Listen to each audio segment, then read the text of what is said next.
नमस्कार, विंध्य 24 के साथ मैं श्रेया।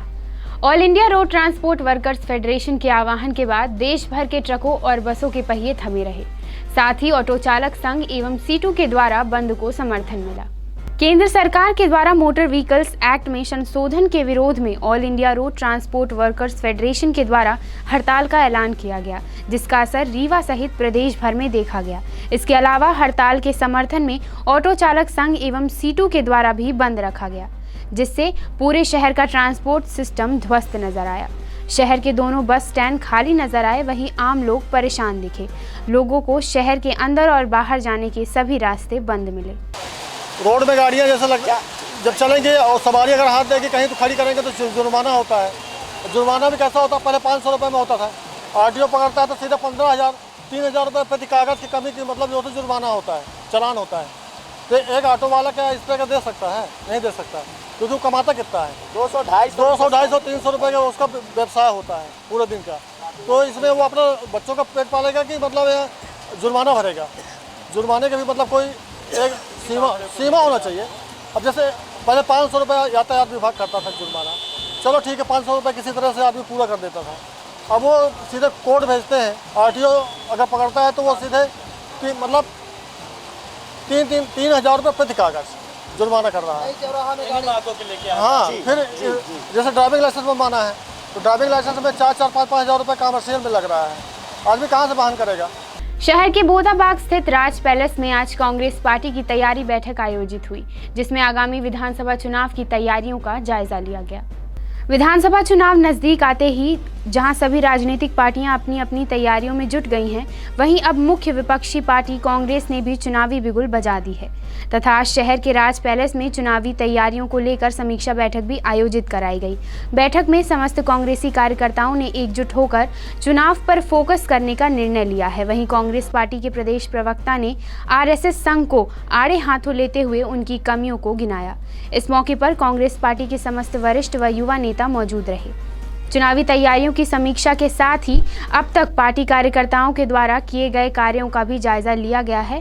वहीं चुनाव की अगली रणनीति की बात की गई है। शहर के आस्था का केंद्र चिरहुला मंदिर में अखिल भारतीय ब्राह्मण समाज के द्वारा कराए जा रहे श्री राम कथा का भक्तों के द्वारा श्रवण किया जा रहा है। आयोजन स्थल में भारी भीड़ देखी जा रही है। सावन मास के अवसर पर अखिल भारतीय ब्राह्मण समाज के द्वारा 3 अगस्त से शहर के चिरहुला स्थित हनुमान मंदिर में श्रीमद् भागवत कथा सहित विभिन्न धार्मिक अनुष्ठान किए जा रहे हैं। राम कथा का वाचन चित्रकूट धाम के कृपा शंकर महाराज के द्वारा किया जा रहा है, जिसके माध्यम से लोग भगवान की आनंदमयी लीलाओं का श्रवण करते नजर आ रहे हैं। इस मौके पर आज चित्रकूट से साधु संतों का समागम भी हुआ तथा संतों ने देश की वर्तमान राजनीतिक और धार्मिक स्थिति पर बात की। देखिए, धर्म पे चर्चा होना स्वाभाविक है और वर्तमान समय में धर्म को राजनीति से जोड़ दिया गया और लोग धर्म में राजनीति करने लगे। राजनीति में धर्म होना तो आवश्यक है, लेकिन धर्म में जो राजनीतिक चर्चाएं होती हैं और वो लोग चर्चाएं करते हैं जिनका धर्म से कोई लेना देना नहीं। सिर्फ गंगा जी की आरती हमने कर दिया या एक पुष्प चढ़ा दिया तो हम गंगा जी के सेवक नहीं हो गए। गंगा जी के बारे में धरातल में सोचने वाला जो व्यक्ति है वो गंगा का सेवक है। तो इस तरह से प्रायः धर्म की चर्चाएं तो हम लोग करते हैं, लेकिन हम लोग पंथों को धर्म मान करके बैठ जाते हैं। जैसे हिंदू धर्म है, हिंदू एक धर्म है, सनातन धर्म से प्रकट हुआ हिंदू धर्म, और जितने भी पंथ है वो सब जिनको धर्म कह दिया जाता है, चाहे मुस्लिम हो चाहे ईसाई हो, तो ये वो धर्म नहीं है, वो एक मार्ग है, एक पंथ है। लेकिन धर्म तो सिर्फ सनातन धर्म है और उन सनातन धर्मावलंबियों को अधिकार है, वो कह सकते हैं कि हम धर्म के बारे में चर्चा कर सकते हैं। लेकिन जिनका खाली बोलने के लिए कह दिया गया कि हम धार्मिक हैं और हम धर्म से जुड़े हुए हैं, उनको धर्म के बारे में पता ही नहीं धर्म है क्या। धर्म कभी किसी का विरोध नहीं करता, धर्म सबको स्वीकार करता है। और इसलिए हमारे यहाँ भारतीय सनातन सभ्यता का एकमात्र सूत्र है, सर्वे भवन्तु सुखिनः, सर्वे सन्तु निरामया, सर्वे भद्राणि पश्यन्तु, मा कश्चित् दुःख भाग् भवेत्। सभी सुखी हों, सबके कल्याण की कामना अगर कहीं हो सकती है तो वो है सनातन धर्म। धर्म की जड़ पर ही, जैसे धर्म रूपी वृक्ष है, उसकी जड़ पर ही आक्रमण करना ही षड्यंत्र है।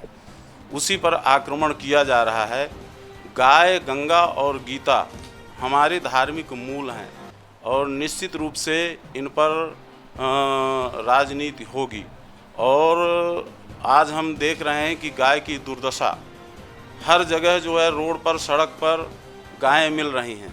इसके लिए हम सभी जिम्मेदार हैं, क्योंकि गाय वास्तव में सर्वदेवमयी माता है, सारे देवता इसमें निवास करते हैं।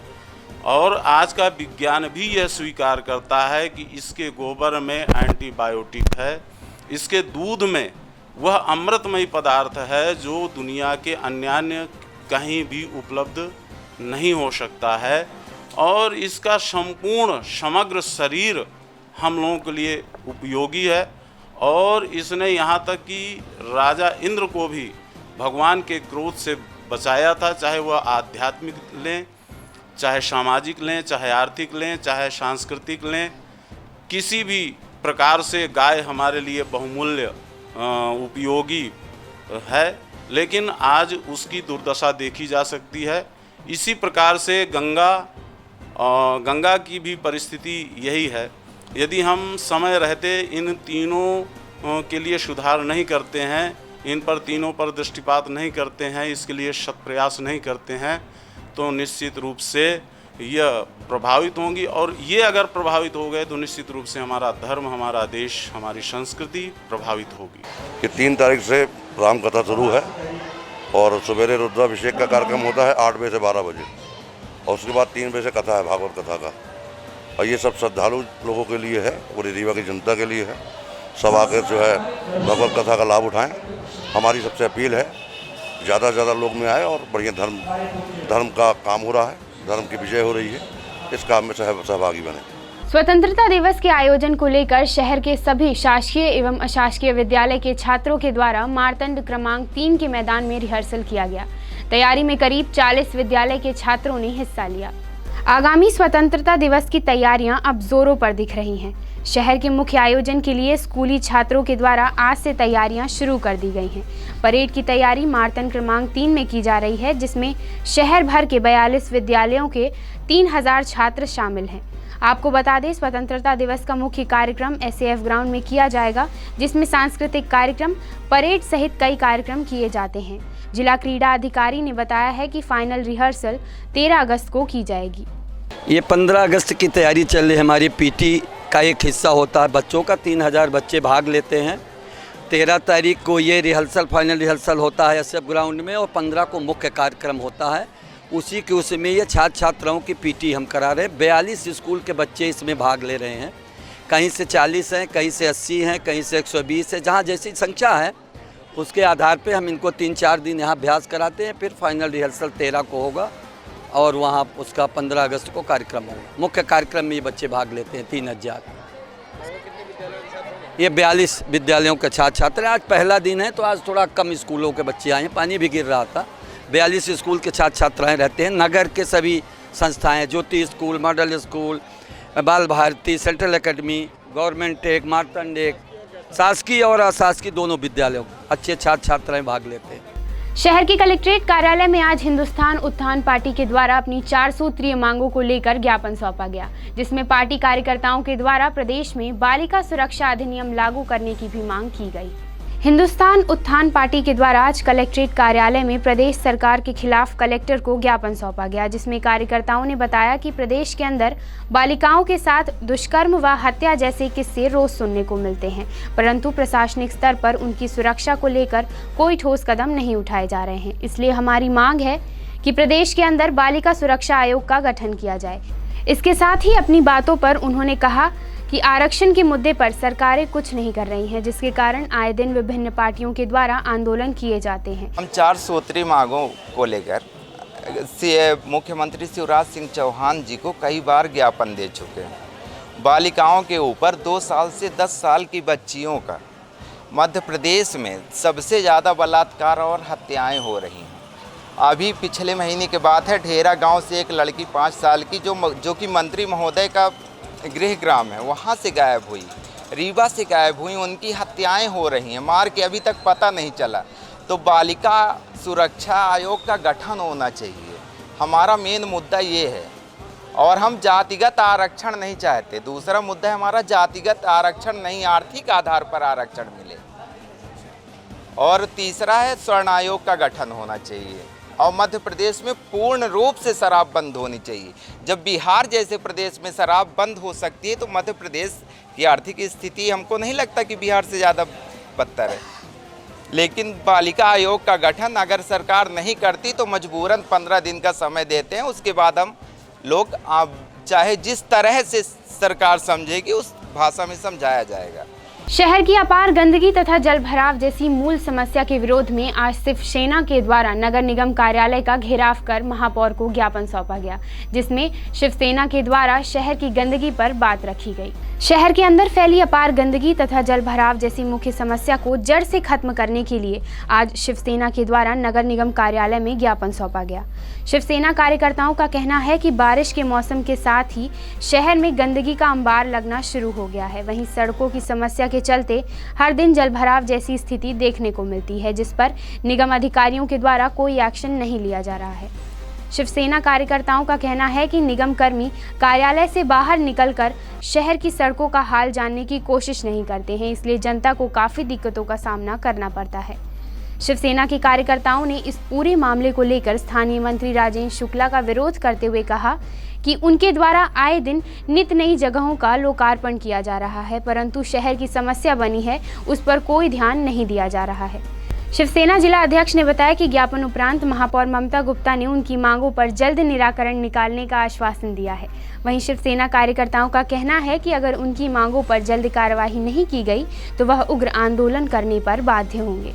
कि नगर निगम प्रशासन के खिलाफ हम लोग एक ज्ञापन लेके आए हैं। नगर निगम के रीवा पूरे महानगर में चारों तरफ गंदगी व्याप्त है, चारों तरफ रोड गड्ढे खने हुए हैं, पानी की निकासी की व्यवस्था नहीं है। थोड़ी सी हल्की सी बरसात में कचरा पूरा निकल कर नाली से लोगों के घर में घुस रहा है, चारों तरफ नाली बच जा रही हैं, सूरों का जमावड़ा है। कुल मिलाकर इतनी गंदी हालत पूरे रीवा जिले में है।